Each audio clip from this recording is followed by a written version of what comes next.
Donc pour cette première séquence, qui est un grand entretien, qui est devenue une séquence un petit peu traditionnelle dans nos universités d'été, nous réunissons deux personnalités. Alors ici, il se trouve que ces deux personnalités sont des ressources locales, mais néanmoins avec une surface d'affection de leur pensée dépasse largement la région lyonnaise, hein, pour l'un comme pour l'autre. Donc Pierre Crolac-Salmon, qui s'est présenté, hein, qui est neurologue, professeur de gériatrie, qui œuvre au sein des Hospices civils de Lyon et du CM2R, hein, qui est hébergé par les Hospices civils de Lyon et l'Institut du vieillissement. Et Jean-Philippe Pierron, qui est professeur des universités en philosophie, qui est directeur d'une chaire qui a été créée assez récemment. Hein. Tu pourras en parler, une chaire sur les valeurs du soin centré patient à l'université Jean Moulin, Lyon 3. Donc nous pourrions croire que c'est la rencontre de la théorie et de la pratique, mais je crois que ça serait trop réducteur de penser ainsi. C'est la rencontre de deux intelligences qui œuvrent dans des milieux qui sont différents et dont les finalités peuvent se rejoindre, mais sont aussi différentes. Mais je ne crois pas que ça soit la théorie face à la pratique, puisqu'il y a une intelligence qui dépasse ces catégories chez l'un comme chez l'autre, comme vous allez le voir. Et c'est d'ailleurs la raison pour laquelle on les a invités. Alors la thématique de ces grands entretiens rentre dans la thématique générale de l'université d'été, où il s'agit d'invention, de mobilisation, de solidarité, et particulièrement pour cette première séquence, de réinventer le soin à la personne et l'attention à ses proches. Donc c'est un programme ambitieux où nous allons essayer, par les deux interventions qui vont suivre, et puis par la discussion que nous aurons ensemble, de voir où se loge, dans un quotidien de prise en soin ou de prise en charge, dans un parcours de soins, au sein de protocoles qui sont souvent modélisés, standardisés, où se loge la créativité, où se loge l'invention. Et comment peut-on traiter collectivement, dans les pratiques, mais aussi dans les concepts, la tension qui peut émerger et que l'on observe parfois, que l'on soit observateur ou que l'on soit participant à ces pratiques soignantes, entre trajectoire existentielle, trajectoire de vie et parcours de soins. Je m'explique, tension qui peut émerger entre finalement ce qui se forme dans les protocoles, ce qui se forme dans les modélisations, ce qui se forme dans la standardisation et qui prend la forme d'itinéraire médical, qui prend la forme de parcours de soins, qui prend la forme de chemin thérapeutique, etc.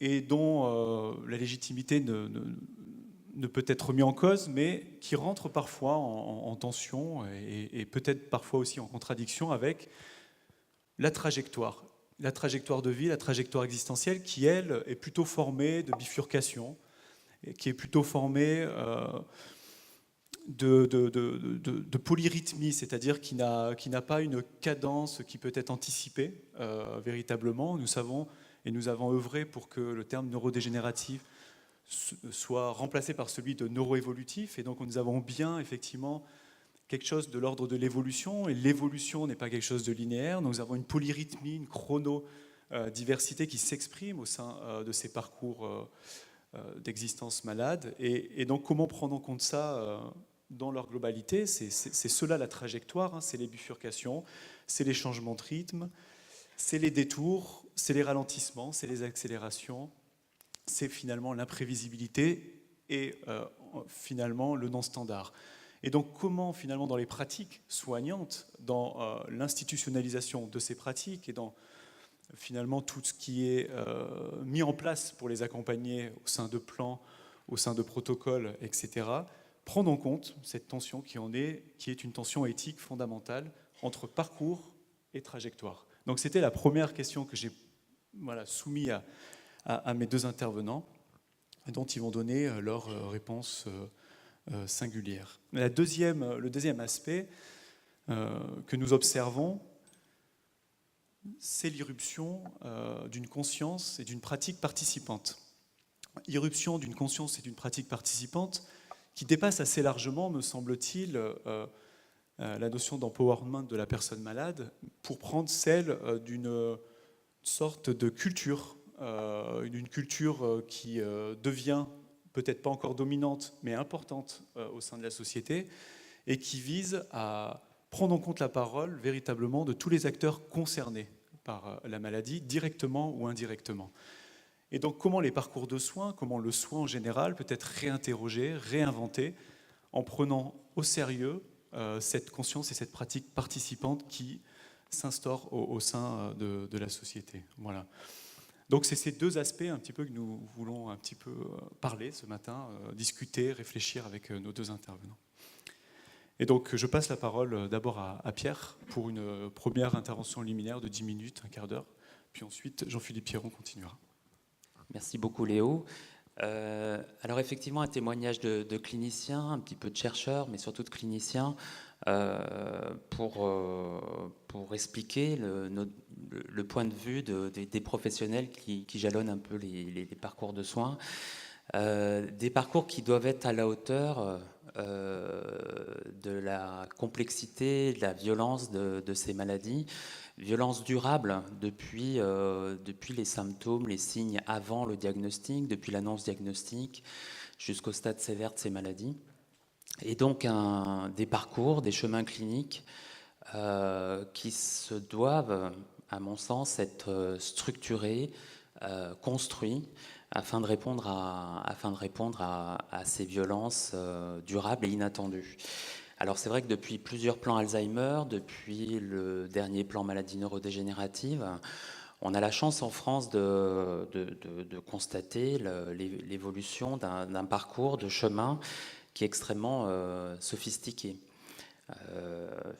On va passer les consultations mémoire, les centres experts, les hôpitaux de jour pour le diagnostic, la prise en soins, la remédiation cognitive, les accueils de jour, bien sûr, en ville, les consultations d'annonces qui sont très souvent animées par les psychologues ou les médecins, des professionnels qui sont de mieux en mieux formés grâce à des formations qui sont là encore structurées, qui sont construites, des auxiliaires de vie, des infirmières à domicile qui animent les équipes de soins Alzheimer à domicile, les orthophonistes, les psychologues.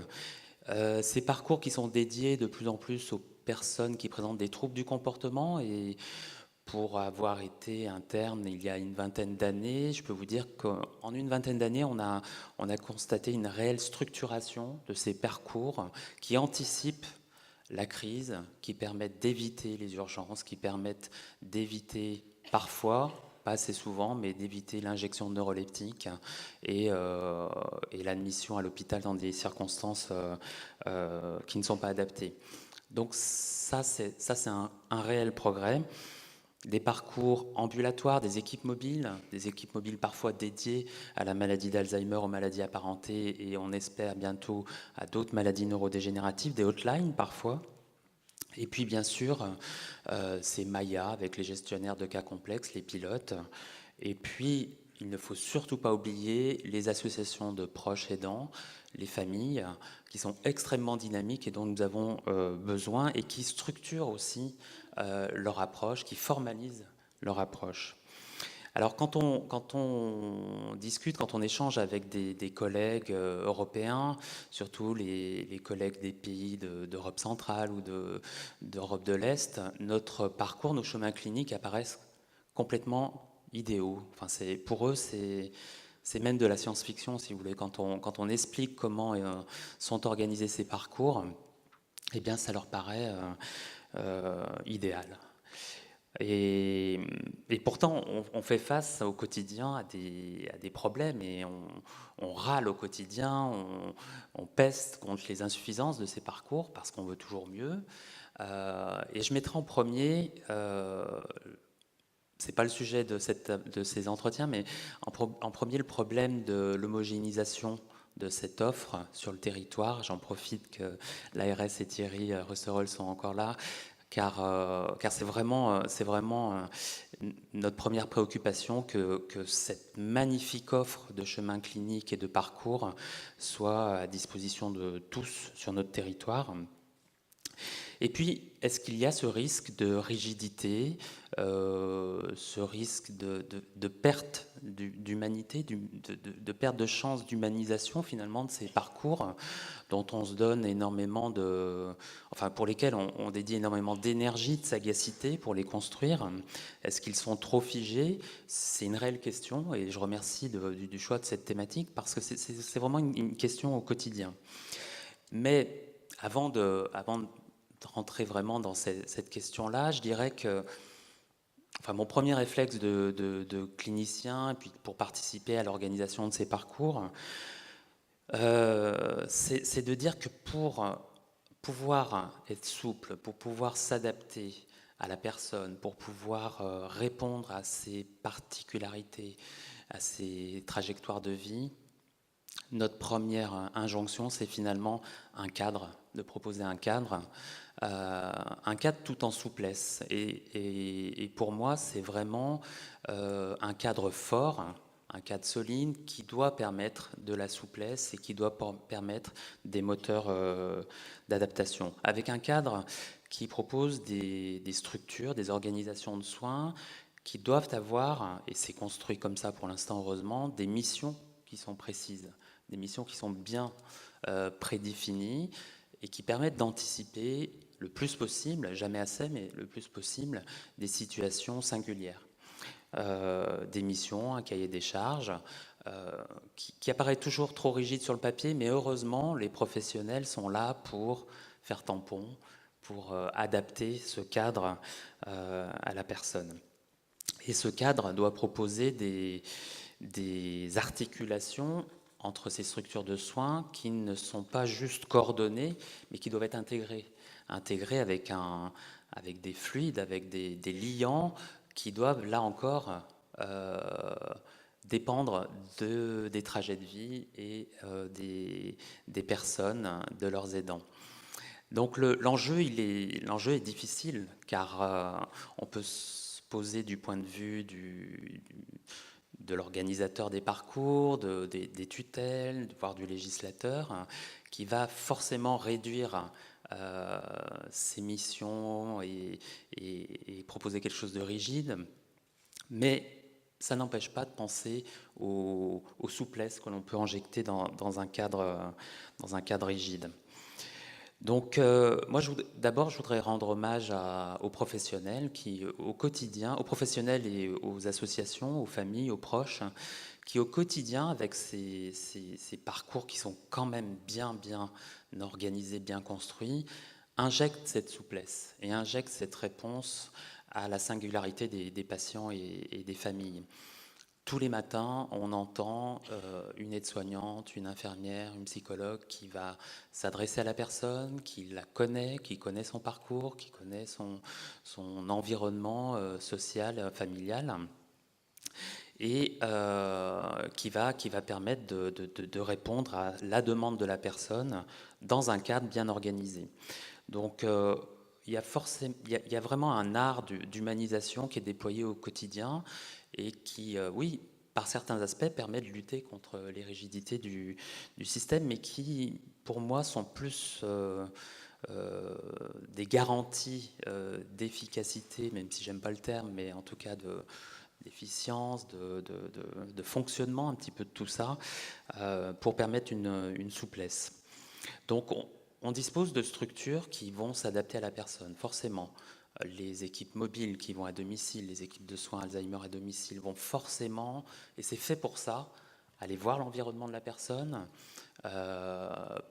parfois intervenir sur l'environnement, sur les proches, pour s'adapter.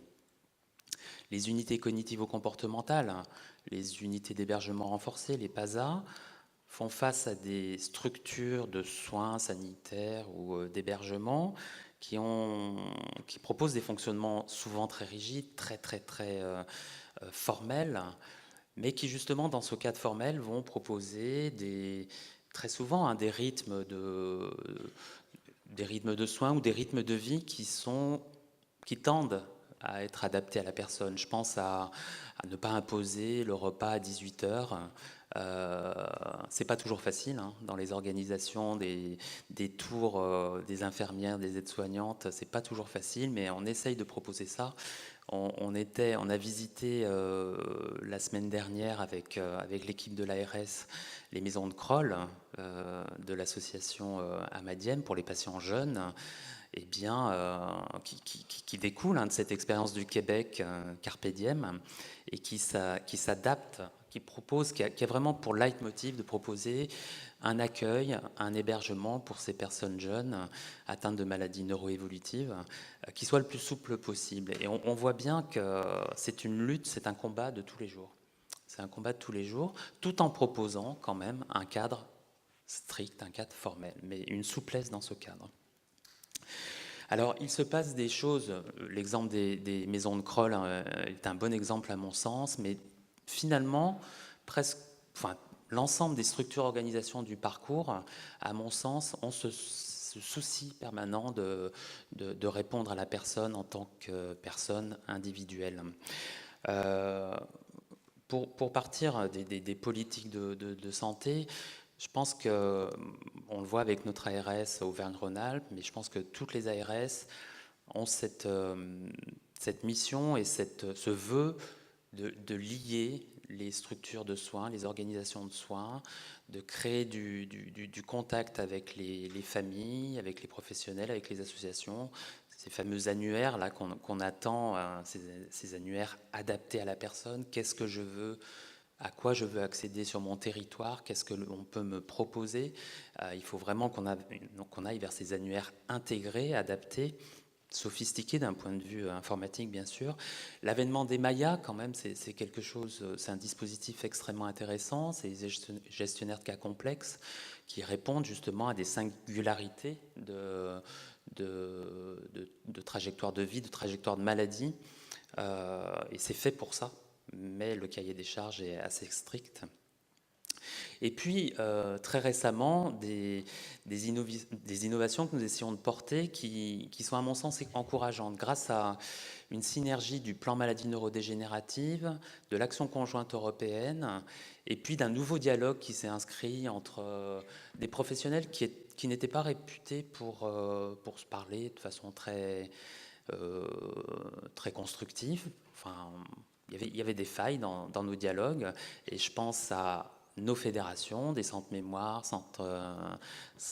consultation mémoire et CM2R, et les médecins généralistes, la communauté des médecins généralistes, avec l'appui des fédérations de spécialistes, Fédération française de neurologie, Société française de gériatrie, Société de psychogériatrie de langue française. Et puis, nous assistons à une nouvelle dynamique, un nouveau dialogue avec la communauté des soins primaires et surtout les médecins généralistes pour construire un parcours, une stratégie diagnostique qui ne soit plus dépendante de ce que peut offrir un centre diagnostique, un centre mémoire, un CM2R ou une consultation mémoire, mais qui soit dépendante de la personne. Une stratégie diagnostique qui soit adaptée aux vœux ou aux besoins de la personne. Et ça, ce ne sont pas que des mots. C'est vraiment l'avènement d'une stratégie qui va formaliser un chemin diagnostique et post-diagnostic immédiat, on parle des 3 à 6 mois après le diagnostic, qui soit adapté à la personne.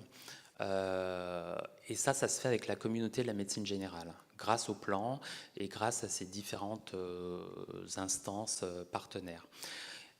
Je ne peux pas vous détailler ce parcours diagnostique, mais il prend en compte les diagnostics différentiels que les soins primaires, que les médecins généralistes doivent porter, repérer.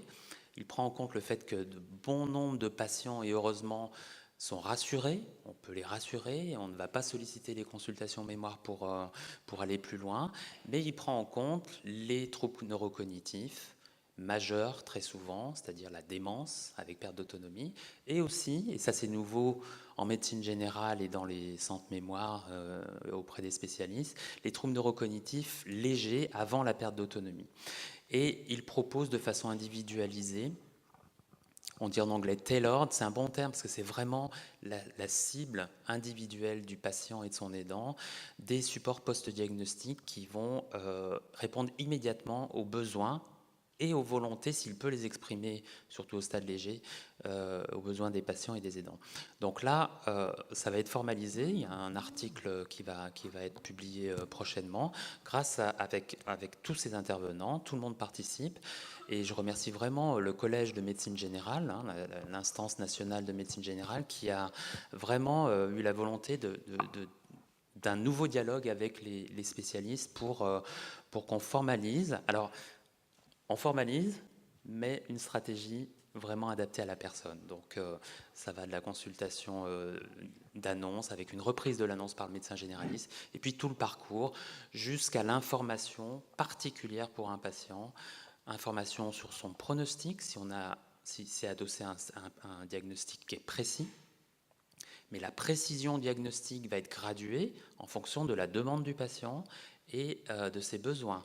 Ce n'est pas la même chose si un patient est très évolué dans sa maladie, qu'il faut être surtout pragmatique, qu'il faut l'aider dans son quotidien, qu'un patient qui présente une plainte cognitive très légère et qui veut accéder à un essai thérapeutique. Et là, il faut vraiment répondre de façon graduée et personnalisée. Donc voilà, je pense que pour terminer, enfin moi en tant que clinicien, je dois dire que je suis extrêmement admiratif de notre système de soins. Il y a beaucoup à faire, mais franchement, au regard de ce qui se passe dans le monde entier, nous disposons de trésors qui jalonnent ce parcours. Il y a des insuffisances sur le territoire, il faut homogénéiser, et puis il ne faut pas perdre de vue ce vœu d'humaniser, parce que la maladie est violente, elle est violente de façon durable. Et il ne faut pas que le système de soins soit une caisse de résonance de ces violences. Et il faut vraiment tout faire pour apaiser nos patients. Et c'est en regardant le patient droit dans les yeux, son aidant, et en prenant en compte ses singularités qu'on pourra mieux le faire. Voilà. Merci Pierre pour cette première intervention où donc on voit déjà des éléments de discussion. J'en propose un en partage dont on pourra répondre après. Peut-être que Jean-Philippe y répondra. C'est l'idée que finalement du besoin d'efficacité, du besoin de formaliser, du besoin d'homogénéiser, pour des questions qu'on comprend, qui sont des questions d'équité territoriale pour le dernier élément, et qui sont des questions aussi de rationalisation pour les premiers, notamment budgétaires. Et donc, partant de finalement, c'est de là qu'on part, et de là, nous essayons d'adapter, d'humaniser ou d'apporter de la souplesse. La question que je pose, mais qui est peut-être une question un pas de côté, c'est: peut-on dès le départ finalement co-construire des cadres qui sont eux-mêmes des cadres, qui portent en eux-mêmes la marque des valeurs des patients et de leur communauté, et donc finalement dans la coordination et dans l'articulation, qui est une nécessité et qui d'ailleurs évolue, et tu l'as très bien décrit, entre les sphères du soin, comment intégrer dans cette articulation et dans cette coordination le plus en amont possible les communautés de personnes concernées dans la co-construction de ce cadre. Voilà. Bon, c'est un élément de discussion dont on pourra revenir. Je laisse la parole à Jean-Philippe pour son intervention. Oui, merci d'abord de cette invitation et puis de cette invitation au dialogue. Je ne me présente pas parce que pour qu'on ait le temps vraiment pour rester dans l'échange. J'étais assez en fait intéressé par ta dernière question. Je pensais terminer par là et peut-être que je vais commencer par là.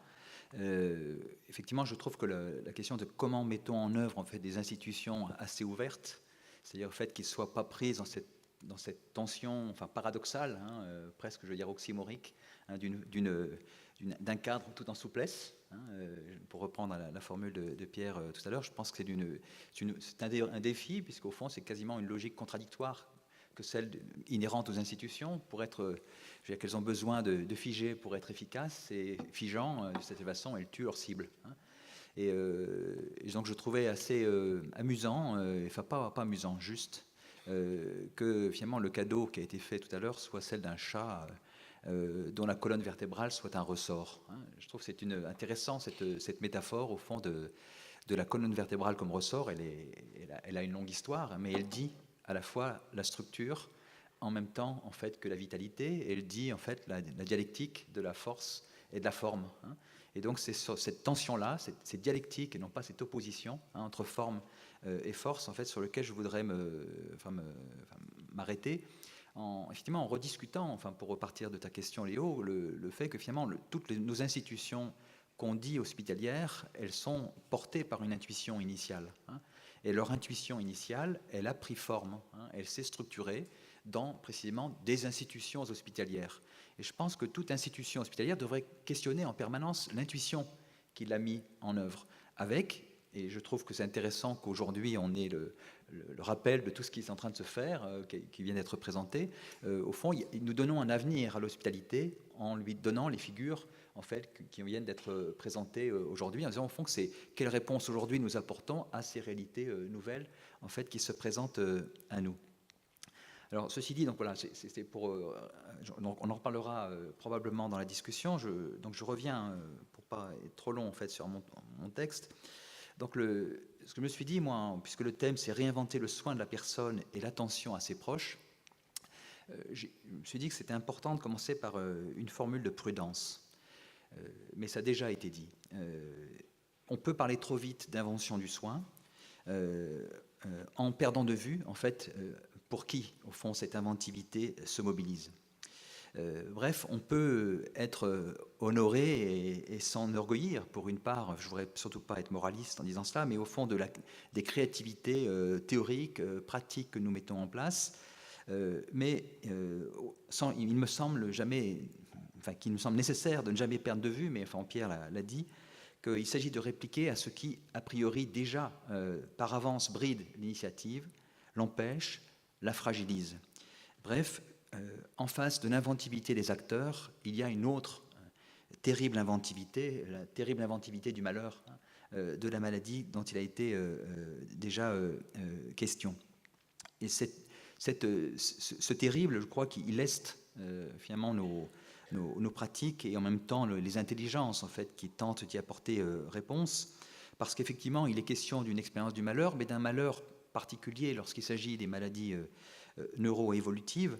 Ce malheur, c'est pas celui de l'insupportable de la douleur, c'est pas celui de l'irrémédiable de l'agonie, c'est celui d'une illimitation dans la perte de soi, avec la litanie de tous les dés qui servent à parfois en parler, hein, dépendance, démence, dégénérescence, déchéance, etc.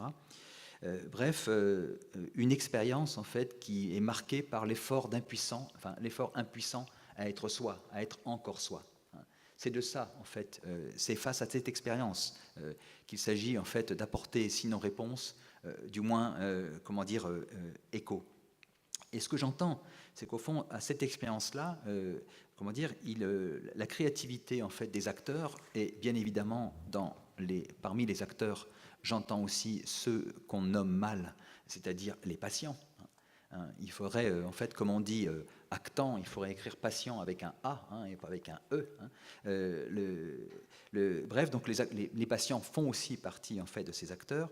Donc ce qui est en jeu, c'est effectivement comment cette créativité peut se déployer, sachant tout ce qui l'empêche.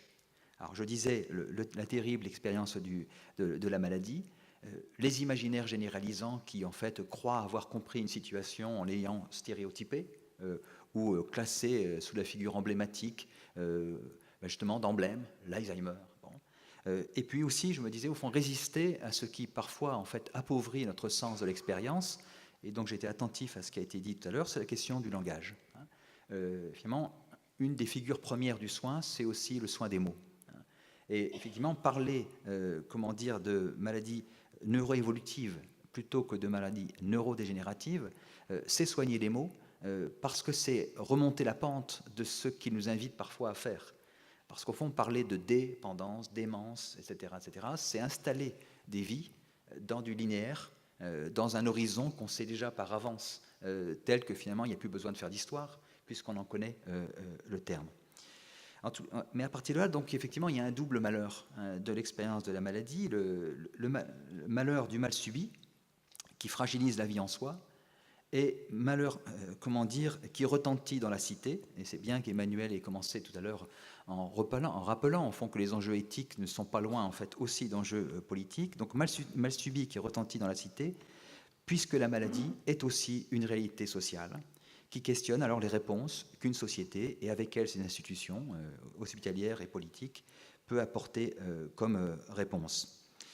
Donc redire donc qu'il s'agit de réinventer le soin, cette question se pose parce qu'effectivement il y a quelque chose, qui tient à ce double malheur, du mal subi personnel et du mal subi qui retentit dans sa dimension institutionnelle. Ça a été dit par le représentant de l'AERS tout à l'heure. Si la question de la réinvention du soin se pose, cela tient au fait effectivement que ce que le malade expérimente, ce qui lui arrive est unique, alors que pour la structure qu'il prend en charge, le système de soins plus généralement, avec ses théories, ses outillages, ses institutions, ses sédimentations, ses protocoles, il s'agit en fait d'un cas parmi d'autres, dans la logique nécessaire des généralisations. Il y a donc une tension du soin. Le soin est toujours le soin d'un irremplaçable, d'un incomparable, mais l'organisation de la prise en charge a besoin, pour s'établir, du comparable, de l'isonormé, les GIR, groupe isonormé ressources, pour quantifier la dépendance, du linéaire. Bref, la relation de soin, elle se centre et se concentre sur l'individuel, mais on tente de la traduire, et c'est là la difficulté, on tente de la traduire. La question, c'est comment ne pas la trahir. Donc comment cette relation de soin, qui est toujours concentrée sur l'individuel, peut-on parvenir à la traduire, au risque, je le redis, de la trahison, dans les mots du comptage, du mesurable, de la standardisation, de l'accréditation, c'est-à-dire tous ces mots qui sont devenus aujourd'hui un gage de la qualité et de l'efficience, un gage de rendement et de productivité, mais qui en même temps risquent de creuser la tombe de la créativité nécessaire aux soins. Donc l'enjeu, c'est comment penser parce qu'il ne s'agit pas d'être naïf, ni candide, parfois une naïveté de deuxième type, disons. Mais la question, c'est comment penser la créativité au cœur du protocole. Comment rappeler ce qui compte dans la logique des comptables. Je crois que il ne s'agit pas de s'opposer à la question des comptables. L'éthique, je crois qu'elle doit venir discuter l'économique au cœur. Il ne s'agit pas de dire qu'il y aurait les méchants comptables et les bons compteurs de l'autre, mais c'est vraiment effectivement de penser au cœur. Donc cette tension, c'est comment rendre possible donc la rencontre de l'universel qui inspire l'institution du soin, attentive à un singulier incomparable d'une histoire, mais au cœur effectivement d'institutions qui, pour être efficaces, ont besoin de, je reprends le mot, formaliser. Et de fait, il y a une difficulté parce que nos savoirs et nos pratiques sont au mieux inductifs, en tous les cas, sont mal à l'aise au pays du cas par cas. Mal à l'aise au pays du cas par cas parce que, effectivement, le cas par cas exige des formes de raisonnement qui sont peu habituelles, eu égard, en tous les cas, au raisonnement à la fois théorique et pratique qui structure nos modes de connaissance et en même temps aussi nos modes d'organisation de nos institutions. Ces raisonnements peu habituels, on pourrait en faire la liste, et finalement, je crois qu'ils ne sont pas très loin de ce qui s'est dit à propos de la maison de Kroll, de l'annuaire intégré, ou encore je ne connais pas le dispositif Maya. Et en fait, de quel raisonnement, j'en avais fait une liste qu'on pourrait mettre en parallèle. Les Grecs appelaient ça la métisse. L'intelligence de la ruse. C'est-à-dire sens en fait du moment opportun dans un contexte dont on a identifié la complexité. Les scolastiques, les vieux médiévaux, qui pensaient pas moins, appelaient ça l'importance de l'analogie. Faire se rencontrer des mondes dont on pensait qu'ils étaient hétérogènes et qui, par analogie, créent de l'invention. Ou bien encore, dans un autre langage, c'est De Certeau qui utilisait cette expression en réfléchissant sur ce qui s'est fait sur les collines de la Croix-Rousse, sur les manières en fait, de penser le politique sur ces collines. C'est pour ça que j'ai fait allusion ici, parce qu'on est à Lyon. De Certeau appelait ça la question du bricolage ou du braconnage poétique. Comment on bricole avec les normes. C'est comment, avec les normes, à l'intérieur des normes, finalement, les acteurs se les réapproprient pour les rendre, enfin, faire en sorte qu'elles ne tuent pas le travail ou la rencontre de soins, mais qu'elles le permettent et qu'elles le rendent vivant. Bref, donc tout ce qui est en jeu, c'est effectivement, quand je dis on est mal à l'aise au pays du cas par cas, parce qu'effectivement, l'art, la poétique, la créativité, la micro-créativité, c'est le mot d'un médecin interniste, il s'appelle Jean-Christophe Weber. Donc la micro-créativité pratique, ce qu'elle dit, c'est qu'effectivement, dans le prévisible et dans l'ordonné, donc à l'intérieur du cadre, il est possible de déployer une inventivité capable de se saisir de la contingence, de la rupture, pour initier une ouverture et l'expression d'une attention. Bref, je crois que c'est important de se dire au fond que penser la réinvention du soin, c'est le faire à un moment du temps où l'imagination des acteurs, eh bien, elle est, j'allais dire bridée, elle est en tous les cas inscrite dans le langage des procédures et des labels qui, pour une part, ont quand même aussi leurs limites. C'est-à-dire, en fait, ce qu'elles ont pour limite, c'est d'avoir anticipé par avance la réponse. Et c'est ça la difficulté. On a besoin de l'anticiper et en même temps, comment on laisse la possibilité à la contingence de faire son entrée. Alors pour répondre à cette question de justement qu'est-ce qu'on peut en faire de cette contingence, je voudrais m'arrêter sur 3 points d'attention en fait. 3 points d'attention en fait sur le fait de savoir en fait comment, je reprends le titre de notre rencontre, réinventer le soin de la personne et l'attention à ses proches. Il s'agit de redire, c'est une banalité, mais c'est parfois important de les redire, les banalités, c'est que le soin, quel qu'il soit, et pas simplement celui des professionnels de soins, mais aussi eux, le soin est une relation, même si elle est médiée par des institutions qui font que l'autre est pris en compte en tant que malade dont on aura défini le statut et la pathologie. Le soin est une relation.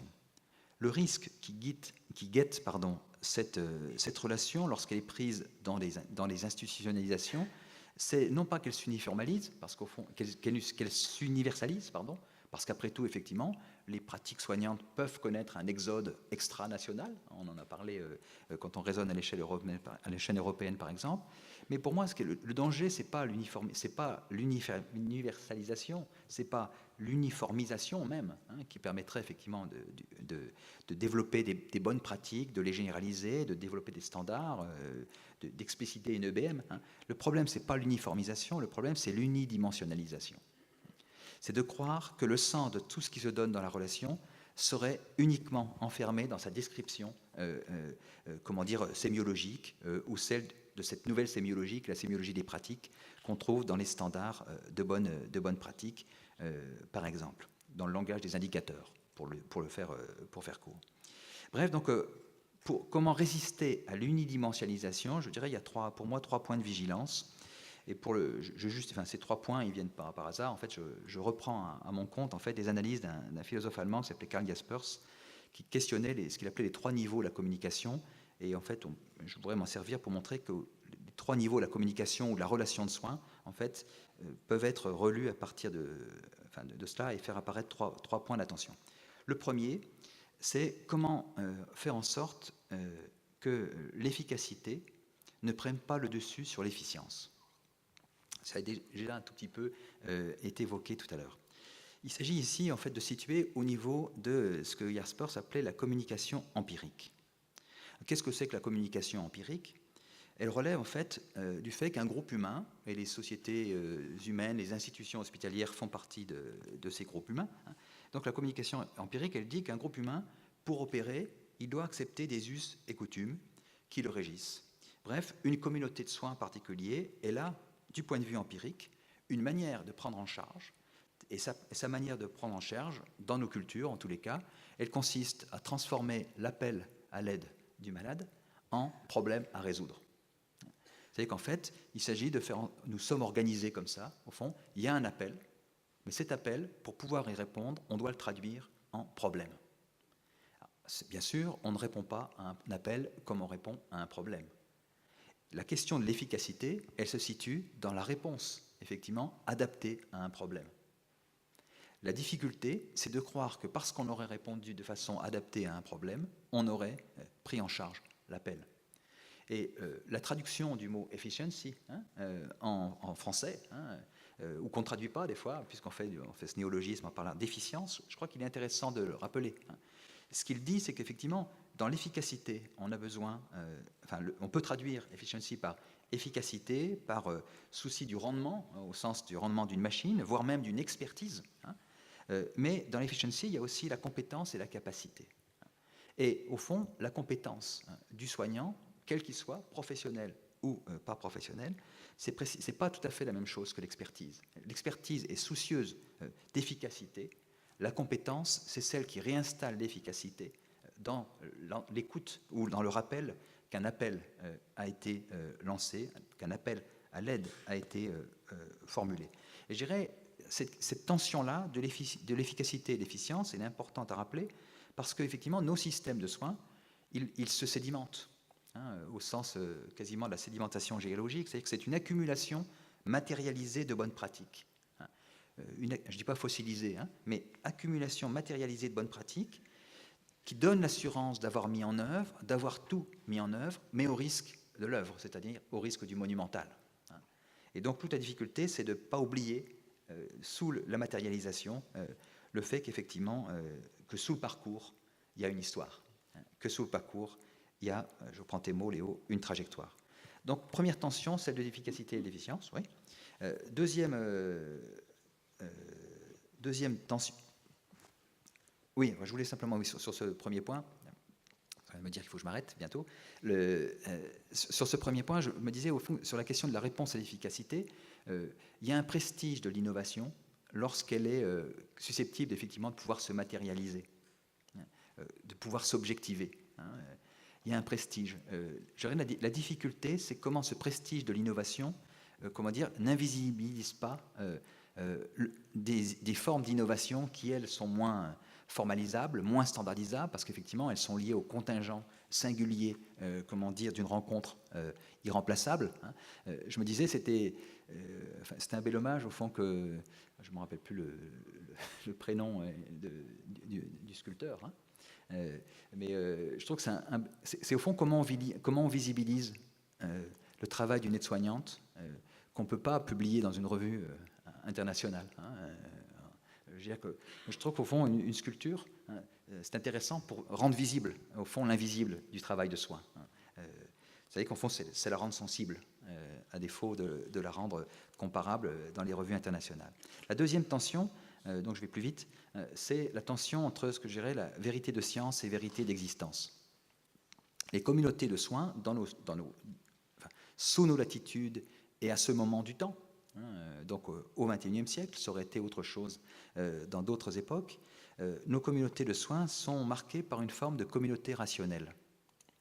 La communication s'y déploie d'entendement à entendement, ou du moins, elle repose, nos communautés de soins, sur une fiction, qui est celle d'un interrationalisme entre les soignants et les soignés. Je dis une fiction, cette fiction qui prend pour nom, par exemple, le consentement éclairé, et qui posera la question de qu'est-ce que ça signifie le consentement éclairé quand on n'a pas toute sa raison, comme on dit. Mais au fond, ici, je dirais l'enjeu, par conséquent, parce qu'effectivement, la médecine est aussi articulée à un discours de science qui vise le vrai, mais la question, c'est le vrai de qui, le vrai pour qui. C'est-à-dire, quand je dis qu'en fond, notre structuration du soin elle repose sur une forme d'interrationalisme, elle porte cet interrationalisme, il déploie une vérité qui est une vérité pour tous, c'est-à-dire une vérité abstraite, d'une certaine façon. C'est-à-dire ce qu'on sait de telle maladie et de ses évolutions. Et la question, elle est comment passer d'une vérité de science à une vérité d'existence, c'est-à-dire ce que je sais de cette expérience, ce que je sais, ce que j'en sais, parce que je l'éprouve. Et je dirais qu'ici, là où je disais l'idéal du consentement éclairé relève de cette vérité abstraite, parce qu'au fond, il repose sur la fiction d'un esprit détaché de la maladie. Et donc, ce que ça questionne, c'est comment peut-on pluraliser les expertises, pluraliser les expertises, telle sorte qu'effectivement, il puisse y avoir d'autres expertises que les expertises savantes, ce qu'on appelle aujourd'hui les expertises d'usage, ou ce que Émilie Herman peut-être nommera tout à l'heure ce qu'on appelle les savoirs expérientiels. Bref, comment pouvons-nous pluraliser les langues, de la langue à la littérature, et d'autres encore. Bref, réinventer le soin en dialectisant la vérité de science et la vérité d'existence. Donc, quels sont les espaces, au fond, où ces différentes expertises peuvent se rencontrer? Et enfin, pour terminer, la dernière tension, c'est la tension entre donc la tension entre la vigilance et l'attention, et l'apostrophe. Jaspers distinguait, troisième modalité de communication, après la communication d'entendement, la communication d'existence. Parce qu'au fond, entre soignant et soigné, soignant professionnel ou non professionnel et soigné, il y a une rencontre de deux existences, un face-à-face entre deux libertés qui connaissent leurs limites, leurs insuffisances, mais aussi leur solitude. Et notre système de soins s'est construit, sachant cela, mais en ayant parfois tendance, à faire en sorte que cette rencontre de deux existences qui suppose une attention mutuelle, à remplacer cette attention par le discours de la vigilance. La vigilance, c'est celle des indicateurs, du souci de la sécurité, d'empêcher les risques. Tout ce savoir-faire techno-administratif, il en faut, mais qui, à sa manière, réduit des relations, à des rapports fonctionnels qu'on peut quantifier et en permanence, presque déployer dans des techniques mécanisables et répétitives. Donc l'enjeu, c'est comment maintenir la possibilité de l'attention qui exige du temps, qui suppose en fait un engagement de corps au sens très large du mot. Bref, on y met du sien, quoi. Comment donc maintenir cette dimension de l'attention au sein d'un dispositif de soins qui, pour être efficace, se formule dans le langage de la vigilance. Je dirais, c'est un point extrêmement important. Puisqu'on est dans la région, du côté de Bourg-en-Bresse, on expérimente deux types de techniques pour accompagner les personnes dépendantes. Les coussins électroniques, avec un tas d'outils qui servent la domotique, des choses comme ça, donc qui permettent le maintien à domicile. Et puis le baluchonnage, la possibilité pour donner du répit aux aidants, de faire que d'autres personnes viennent chez eux avec leur baluchon. Donc le coussin ou le baluchon. Il ne s'agit pas de choisir, mais là où le coussin, électronique, ou bien le robot, de compagnie maintient la vigilance, le baluchon, il propose l'attention de la relation. Je dirais l'enjeu, c'est bien de faire en sorte de maintenir vive cette dialectique. Bon, je m'arrête là. Merci Jean-Philippe, merci beaucoup pour cette intervention. On peut l'applaudir, je crois que...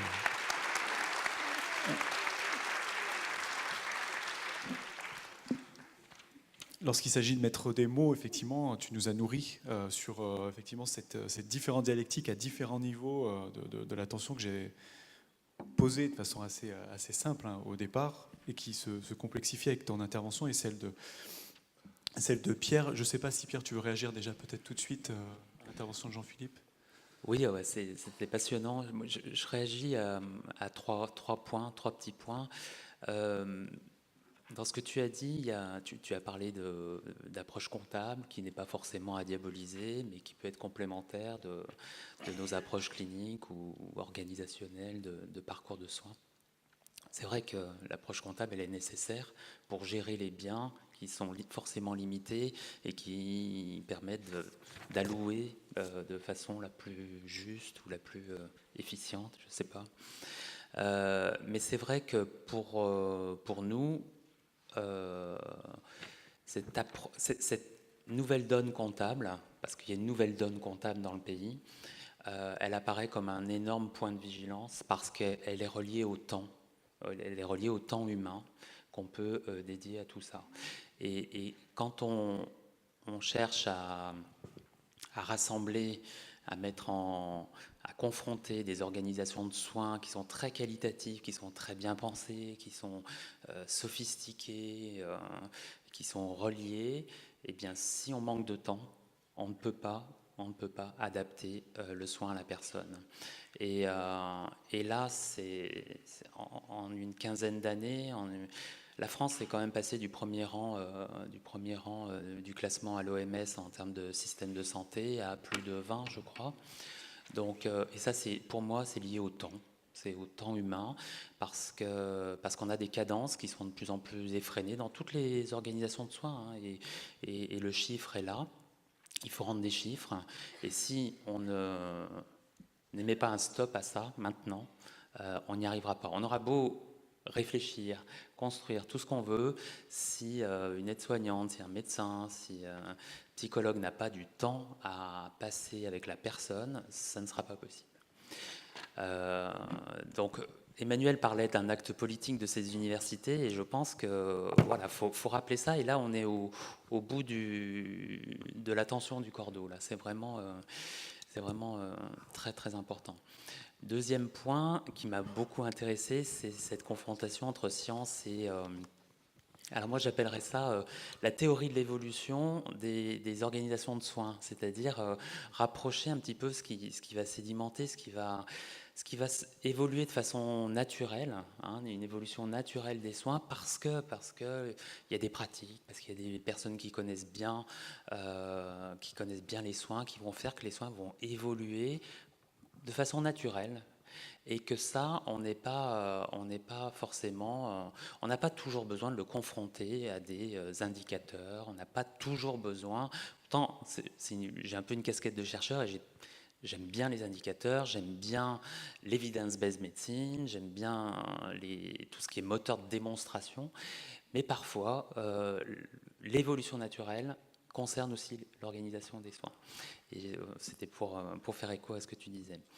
Et puis dernier point qui nous importe beaucoup en tant que cliniciens, professionnels de santé, c'est la gestion du risque, qui là aussi pourrait être un point de vigilance très très très fort par rapport à ce vœu d'humaniser les soins, ce vœu de répondre à la singularité de la personne. Parce que certes, il faut sécuriser nos soins, il faut sécuriser nos hébergements, il faut sécuriser nos parcours pour la personne malade, pour ses proches, mais il ne faut pas sécuriser trop pour sécuriser toute la hiérarchie, tout le circuit décisionnel, hein, toute cette chaîne de décision, parce que parfois on a l'impression qu'on va plus sécuriser les responsables que les patients, ou en tout cas c'est au prix d'une perte de qualité de vie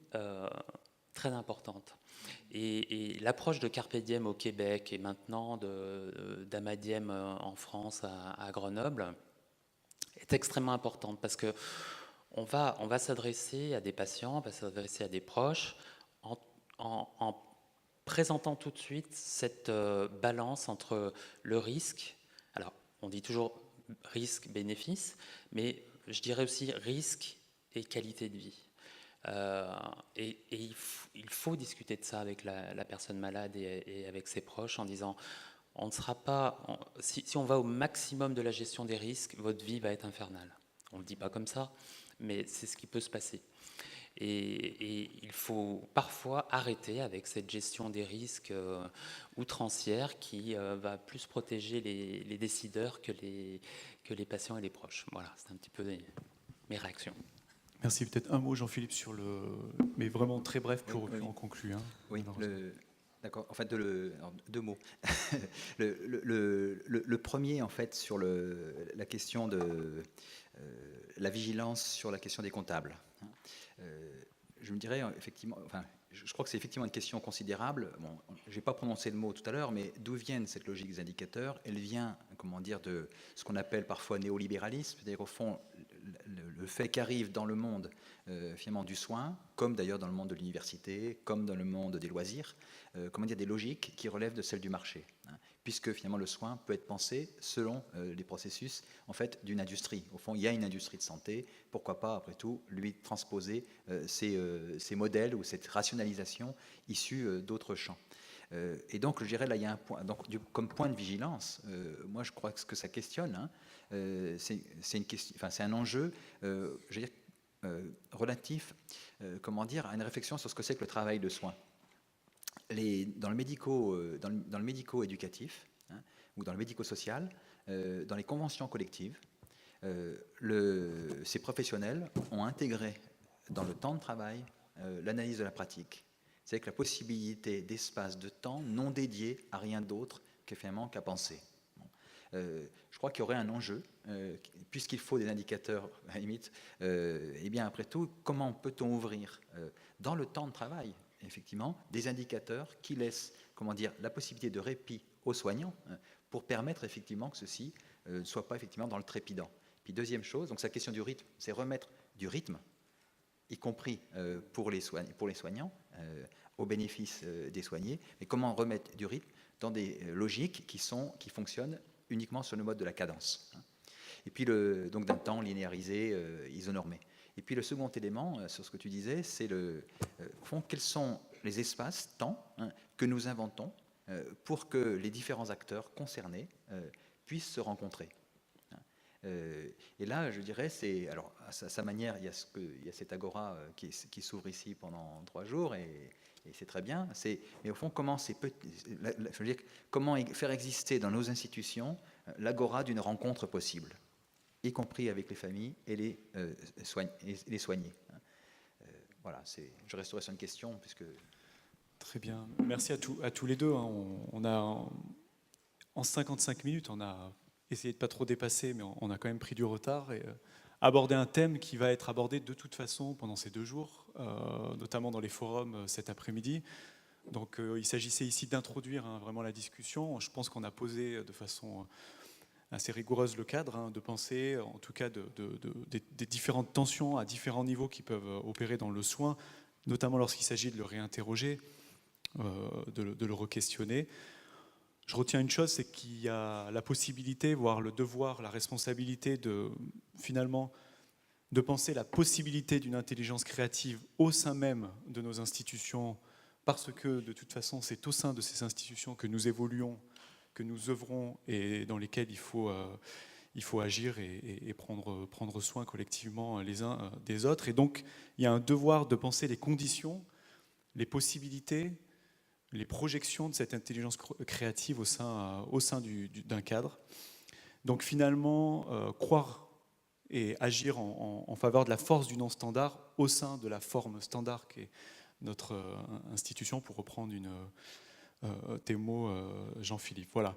Et un certain nombre de points de vigilance. Un dernier qui a été évoqué sur les logiques comptables, qu'il va falloir aussi qu'on aborde, parce que c'est une question pas simplement politique, c'est aussi une question éthique, parce que derrière ces logiques-là, il y a des valeurs. Et donc, il faut que nous les mettions en partage et que nous les discutions. C'est l'objet de cette université d'été. Voilà, merci encore à tous les deux. Je vous propose de les applaudir. Encore une fois, on passe à la seconde séquence de la matinée. Merci.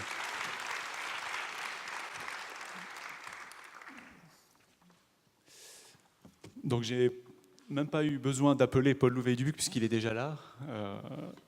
Et c'est très bien. Donc, pour une première conférence, vous savez que nous aurons 2 grandes conférences, une aujourd'hui et une demain.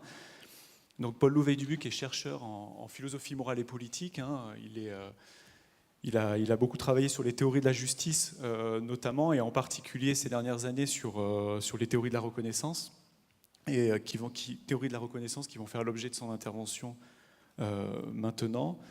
Donc Paul Louveil-Dubuc est chercheur au sein de l'Espace Éthique Île-de-France, au sein du département de recherche en éthique, et il est rédacteur en chef de la revue française d'éthique appliquée, dont vous aurez le plaisir de découvrir quelques exemplaires ici à l'université d'été.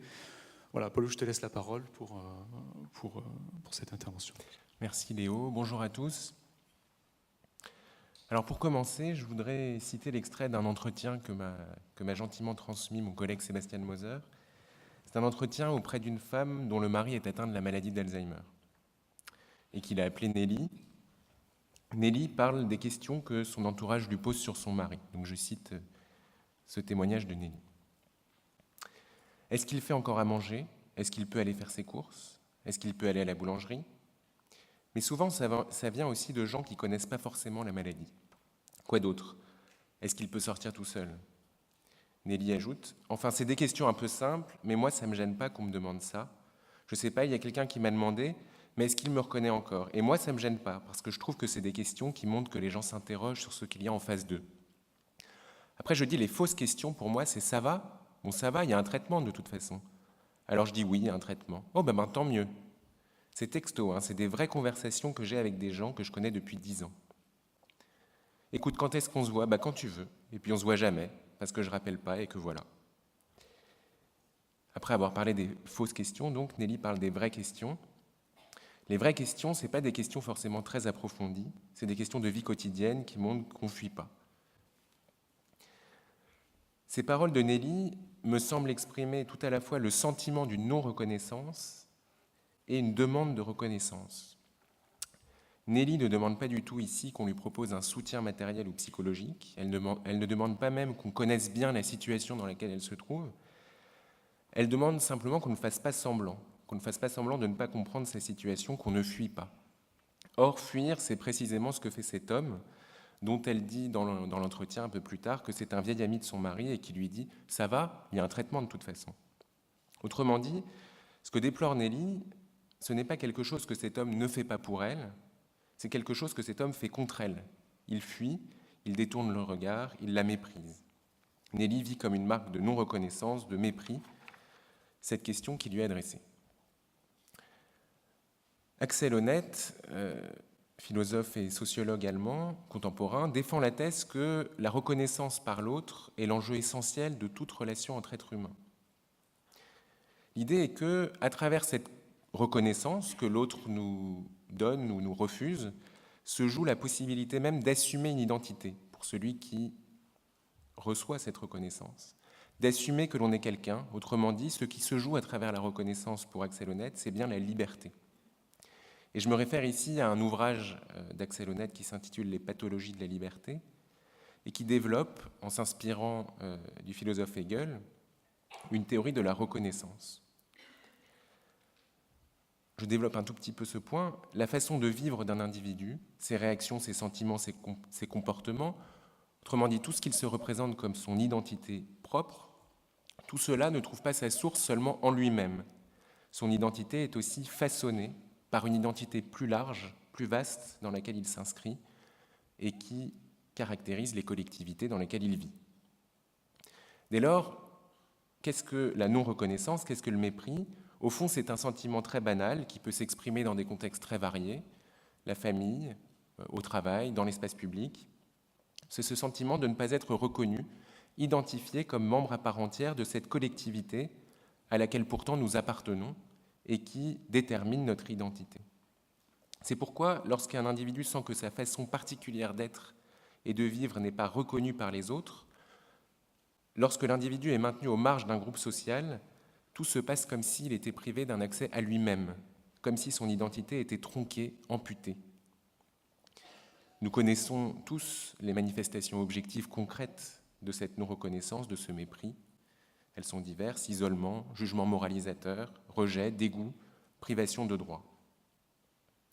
Et si je reviens à Nelly, on comprend mieux alors ce qui se joue pour elle à travers les fausses questions dont elle parle.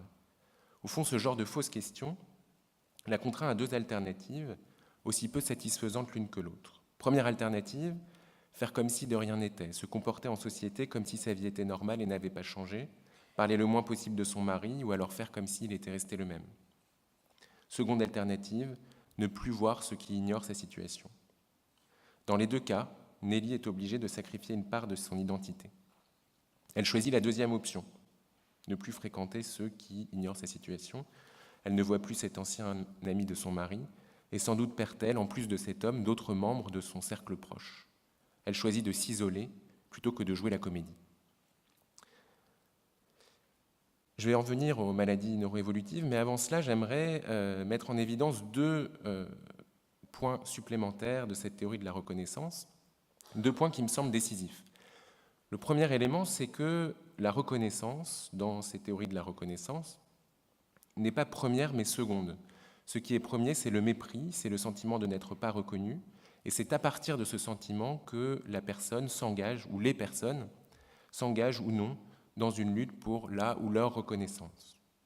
C'est un point important parce qu'il implique que seuls ceux qui subissent le mépris peuvent juger qu'il y a mépris. Ce ne sont pas les philosophes, ce ne sont pas les éthiciens, ce ne sont pas les soignants qui disent qu'il y a mépris, qui posent ce diagnostic-là. Ce sont les personnes d'abord qui sont concernées par ce mépris. Le second élément concerne justement cette lutte pour la reconnaissance. Il y a une lutte pour la reconnaissance ne s'obtient qu'au terme de cette lutte, qui met en jeu, au fond, un groupe majoritaire qui maintient un groupe minoritaire dans le mépris, et donc ce groupe minoritaire. Et il y a donc cette lutte, et pour que son issue soit heureuse, pour qu'il y ait reconnaissance, un effort est nécessaire non seulement de la part de ceux qui sont méprisés, mais aussi, et peut-être surtout, de la part de ceux qui sont susceptibles de donner cette reconnaissance, parce qu'en donnant cette reconnaissance, ils doivent accepter qu'ils se sont trompés jusque-là, qu'ils doivent reconnaître leur erreur, changer leur regard sur ceux qu'ils méprisaient et adapter leurs habitudes de vie. En somme, eux aussi doivent conquérir une nouvelle identité, puisqu'ils doivent se considérer comme semblables à ceux qu'ils considéraient jusqu'alors comme étrangers. Et cela est un point important. Je disais tout à l'heure que Honneth s'inspirait de Hegel. Ce dernier, donc, dans ses écrits de jeunesse, dans les principes de la philosophie du droit, décrit comme la lutte pour la reconnaissance originelle, en quelque sorte, celle qui oppose un offensé et un exclu.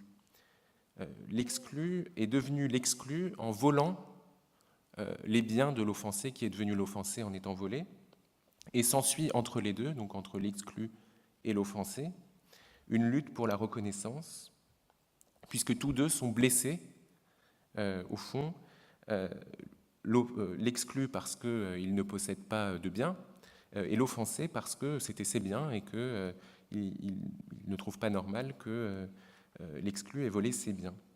Et au fond, la lutte se termine dans la reconnaissance mutuelle d'une identité commune, celle du droit de posséder un bien. Donc il y a une identité plus large qui finit par réconcilier ces deux identités en lutte. J'en viens aux maladies neuroévolutives et j'aimerais essayer de montrer que cette théorie de la reconnaissance est pertinente. Alors je l'ai suggéré tout à l'heure, la reconnaissance est un acte d'identification, celui par lequel un groupe majoritaire identifie un groupe minoritaire comme semblable, au lieu de le maintenir comme différent dans le mépris. Or, voilà des maladies, ces maladies neuroévolutives, qui précisément introduisent dans la vie de la personne et de ses proches un trouble identitaire. Par trouble identitaire, je ne veux pas dire une perte d'identité, mais la difficulté pour la personne à exprimer ce qu'elle se représente comme sa propre identité. Il y a deux raisons à ce trouble identitaire. La plus évidente est que ces maladies modifient, quand elles deviennent symptomatiques, la façon d'être, la façon de se déplacer, de parler, de manger, de réaliser les actes quotidiens. Et quand bien même on peut dire cela de la vie en général, puisque nous vieillissons tous, nous sommes tous en perpétuelle altération en quelque sorte, quand bien même la maladie n'est que le langage grossi de notre imperfection, c'est la formule de Frédéric Badré, les maladies neuroévolutives altèrent la façon d'être d'une façon imprévisible et inhabituelle. La seconde raison, c'est que, à ce trouble identitaire, c'est que ce sont des maladies qui parlent à la place des personnes malades et qui parfois les trahissent, ou trahissent en tout cas ce qu'elles voudraient dire d'elles-mêmes. Et j'aimerais citer ici Émilie Herman, évoquant dans un de nos cahiers de l'espace éthique les premiers stades de la maladie de Huntington. Je la cite, « Lorsque la maladie débute, seules les personnes souffrantes et leurs proches décèlent des anomalies. Certains usagers parlent de pathologie invisible pour décrire ce moment particulièrement cruel, car du fait de cette invisibilité, l'aide ne suit pas. » Fin de citation. Le corps se tait, donc, là où la personne voudrait que ses difficultés soient visibles. Autre citation, ces quelques mots de Daniel Wilkien à propos de la maladie de Parkinson. Trop souvent, on néglige la douleur, là où les douleurs propres à sa pathologie, qui peuvent devenir très violentes et invalidantes. Fin de citation. Et à l'inverse, dans les stades plus avancés, les symptômes deviennent visibles, trop visibles. La maladie ne peut plus être dissimulée. Le corps parle trop. Sur cette dissociation entre le corps et la personne, j'aimerais là citer à nouveau Frédéric Badré. « Mon corps et moi ne nous entendons plus. Je ne le reconnais plus. L'expérience de la maladie neurodégénérative est pour moi une expérience de la dissociation entre ma tête et mon corps. Lui veut mourir, elle refuse. » Fin de citation. C'est cette difficulté à s'exprimer, ce décalage entre ce que l'on exprime et ce qu'on voudrait exprimer de soi, cette dissociation dont parle Frédéric Badré, qui favorise deux formes de déni de reconnaissance dont j'aimerais parler en premier, deux formes de mépris dont j'aimerais parler en premier, l'indifférence et la stigmatisation. L'indifférence lorsque les troubles de la maladie, la fatigue par exemple, qu'elle engendre, sont invisibles et donnent aux voisins une bonne opportunité de faire semblant de ne pas les voir. C'est ce que dit Nelly. Et la stigmatisation lorsque la personne est réduite à sa maladie, lorsqu'elle n'est appréhendée que par sa maladie. Philippe Blanchard l'avait exprimé en ces mots à Nantes en 2015 lors de notre université d'été, je le cite, « Dans le regard des autres, si je vais bien, on dit que je suis dans le déni de la maladie parce que j'aurai des atteintes frontales. Si j'ai le blues, on dit que je suis dépressif à cause de la maladie et on veut me prescrire des antidépresseurs. Si on ne comprend pas une de mes plaisanteries, on demande à ma femme s'il m'arrive de délirer. On s'adresse à elle plutôt qu'à moi, on doute de ce que je dis. » Fin de citation. Dans le cas de Philippe Blanchard, la maladie est peut-être trop vue et dans le cas de Nelly, elle ne l'était au contraire pas assez. Être vu là où on ne le voudrait pas, être invisible là où on voudrait au contraire être vu, voilà peut-être le problème spécifique de reconnaissance que posent ces maladies neuroévolutives sur les personnes malades, mais aussi sur leurs proches et peut-être par ricochet aussi, on l'a vu ce matin, sur les soignants. Ainsi, il semblerait que le remède soit simple. Il faudrait déplacer la frontière du visible et de l'invisible. Donner de la visibilité aux problèmes vécus par les personnes malades et par leurs proches, et donner de l'invisibilité à ces maladies. Accepter entièrement les personnes malades dans nos représentations mentales et dans les espaces publics, éviter que la maladie ne recouvre entièrement la personne. Cela revient en fait, pour revenir à la reconnaissance, à reconnaître la personne comme malade et tout à la fois comme personne radicalement singulière. Alors, la proposition aura l'air philosophiquement abstraite ou abstraitement philosophique et banale, mais justement, le problème de la reconnaissance des personnes malades réside peut-être en ceci, que dans nos discours et nos pratiques de reconnaissance, nous faisons souvent l'un ou l'autre. Reconnaître la personne dans son identité personnelle ou reconnaître la personne dans son identité de malade, et rarement les deux à la fois. En effet, les deux discours dominants que l'on entend à propos des personnes malades sont, d'une part, ce que je résumerai par reconnaître la personne derrière sa maladie, deuxièmement, reconnaître la personne malade dans sa différence. Si je prends le premier discours, reconnaître la personne derrière la maladie, c'est considérer la maladie comme un accident de l'identité, voire un parasitage de cette identité. Ce discours-là, alors même qu'il veut reconnaître la personne, est en fait délétère, puisqu'il sous-entend que la maladie rend la personne méconnaissable en lui faisant perdre une part de son identité qu'elle ensevelit ou envahit.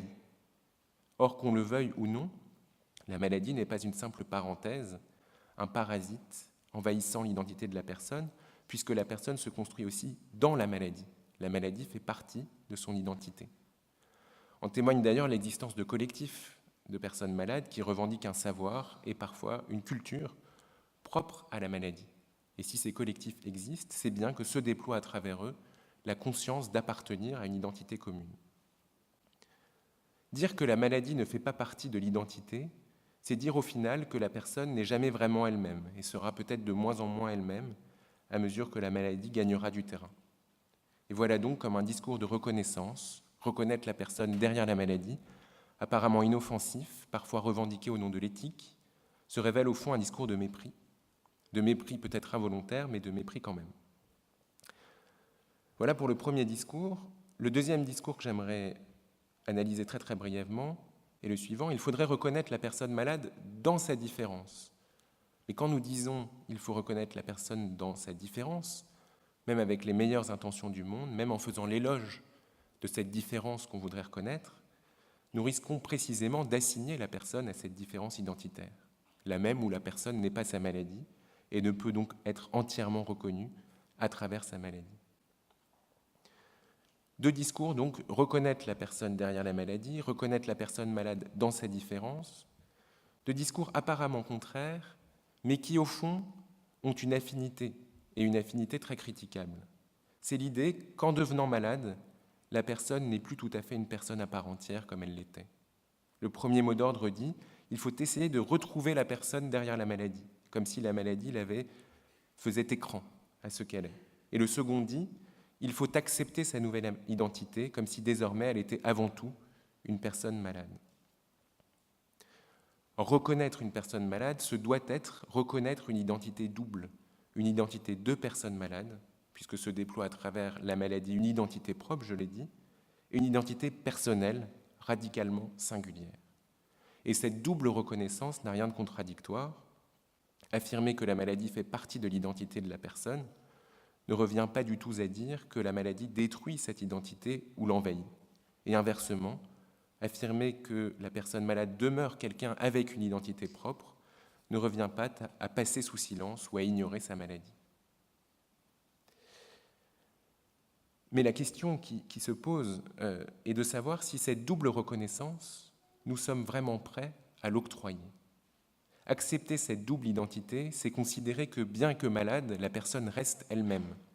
Or, ceci a quelque chose d'inacceptable. Nous ne voudrions pas que la personne soit elle-même et malade. Il est beaucoup plus facile d'ignorer la maladie, l'indifférence dont je parlais tout à l'heure, ou de penser que la personne devenant malade s'explique par sa maladie, la stigmatisation, plutôt que de penser que oui, c'est bien elle, c'est encore elle, bien qu'elle ait changé. Au fond, cette reconnaissance de cette double identité suppose d'abord que nous acceptions le changement dû à la maladie. Et c'est peut-être la cause du mépris ou de la non-reconnaissance de la personne malade, qu'elle prenne la forme de l'indifférence ou de la stigmatisation. Cette cause, c'est peut-être l'incapacité à accepter la maladie comme un événement possible de l'existence. Autrement dit, la non-reconnaissance des personnes malades vient peut-être d'une difficulté à accepter notre vulnérabilité commune face à la maladie. Alors, j'ai parlé d'indifférence, de stigmatisation. Je voudrais finir en parlant d'une dernière forme de mépris, de non-reconnaissance, l'oubli. L'oubli concerne spécifiquement les personnes atteintes de troubles cognitifs qui ont perdu le sentiment de leur propre identité, qui ne peuvent plus dire « je » ou qui ne disent pas « je ». L'oubli ne désigne pas, contrairement à l'indifférence ou à la stigmatisation, le fait de ne pas voir ou de trop voir la maladie. Elle ne désigne pas le fait de tronquer l'identité de la personne, mais beaucoup plus radicalement l'acte par lequel on vide la personne de son identité. L'acte par lequel on la fait disparaître, purement et simplement. L'acte par lequel elle devient transparente, dépourvue d'identité. Au fond, l'oubli fait écho au concept de disparition développé par le sociologue David Le Breton dans son ouvrage « Disparaître de soi », qui consacre d'ailleurs un chapitre à la maladie d'Alzheimer. David Le Breton explique que face à l'impératif d'être soi, d'être quelqu'un, face à l'incapacité de porter, d'assumer une identité, la personne préfère disparaître, vivre incognito. Il vaut mieux être personne plutôt que de ne pas parvenir à être quelqu'un. Pour échapper au regard qui exerce sur nous une pression identificatrice, qui nous demande de façon pressante « qui êtes-vous ?», il vaut mieux disparaître, retrouver une forme d'innocence, effacer ses traces dans le monde, passer sous le radar en quelque sorte. La disparition peut être interprétée comme une alternative à la lutte. Il ne s'agit plus de lutter pour la reconnaissance de son identité, mais d'abandonner le combat, de déserter sa propre identité. Avec l'oubli, le problème qui se pose n'est pas la reconnaissance comme identification, mais au contraire la reconnaissance sans identification.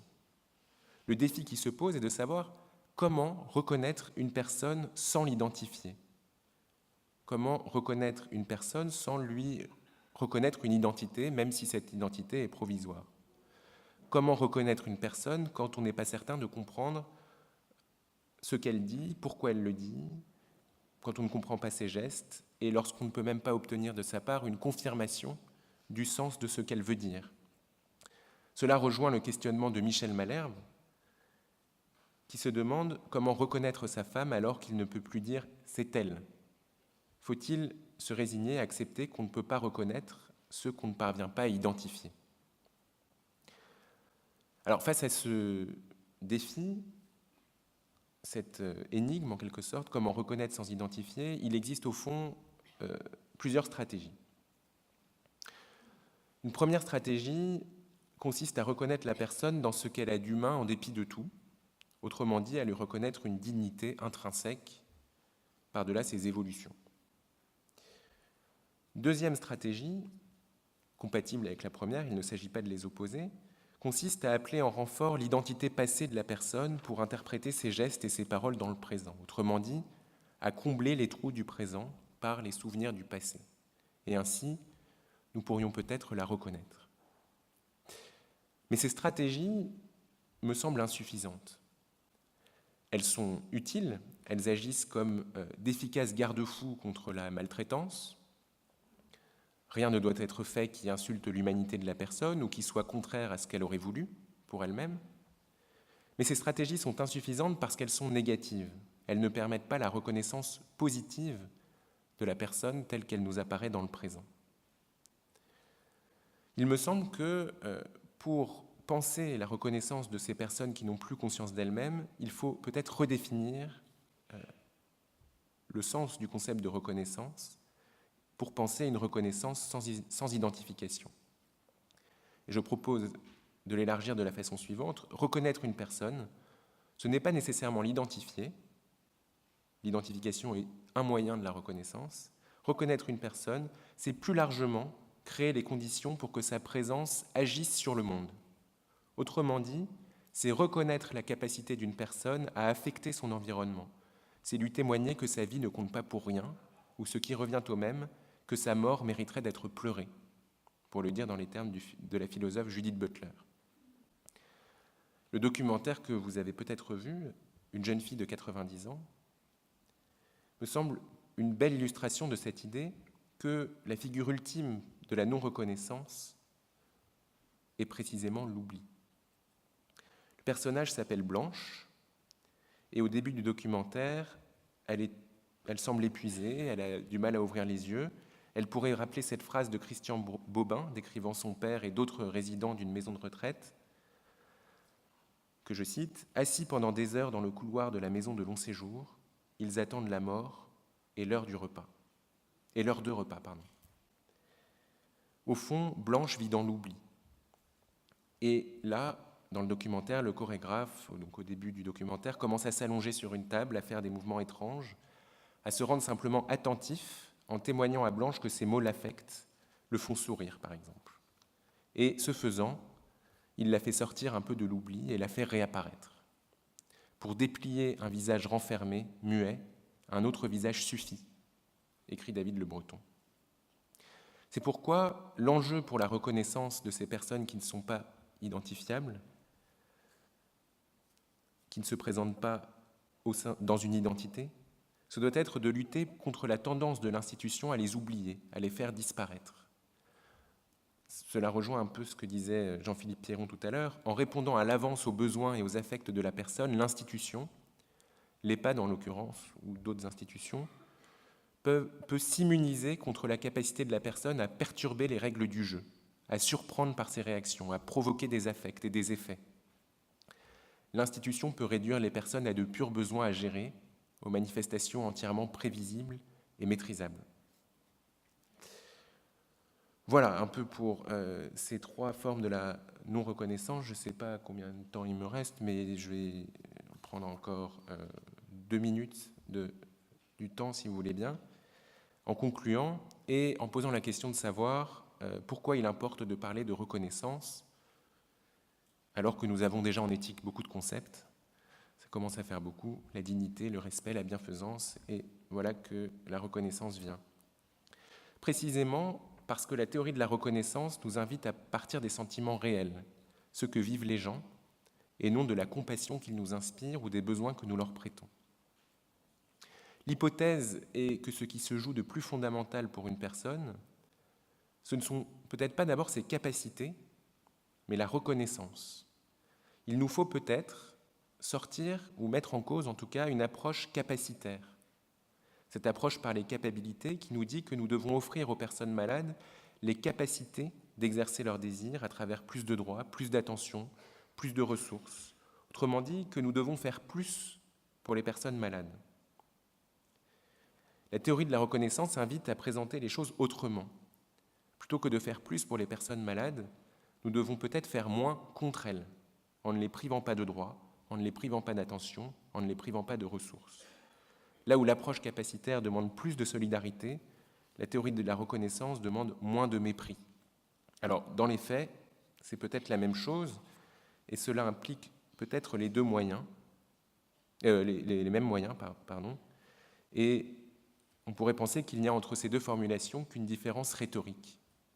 Mais en réalité, cette seconde formulation qui nous demande de ne pas agir contre les personnes malades, contre leurs proches, de ne pas les mépriser, invite à considérer que le problème réside avant tout en nous-mêmes et dans les relations que nous entretenons avec la maladie, avec les personnes malades. Autrement dit, à considérer, c'est ce que disait tout à l'heure Emmanuel Hirsch, que la société est malade, souffre de pathologies, et que par conséquent, la reconnaissance de ceux qui subissent le mépris, personnes malades, mais on pourrait parler de beaucoup d'autres gens qui subissent le mépris, cette reconnaissance-là a une vertu thérapeutique pour l'ensemble des membres d'une société. La théorie de la reconnaissance, et je terminerai là-dessus, permet au fond de désigner l'horizon d'une société de reconnaissance, par opposition à une société du mépris, dont parle aussi Axel Honneth. Une société de reconnaissance serait une société qui intègre pleinement dans ses habitudes, dans son fonctionnement quotidien, dans ses espaces publics, dans ses schémas de pensée habituels, la maladie comme une possibilité de l'existence. C'est aussi une société dont les citoyens ne vivent pas la solidarité comme une obligation de charité, faire plus, ou comme un fardeau, mais comme une simple habitude de vie en société. Voilà, je vous remercie beaucoup.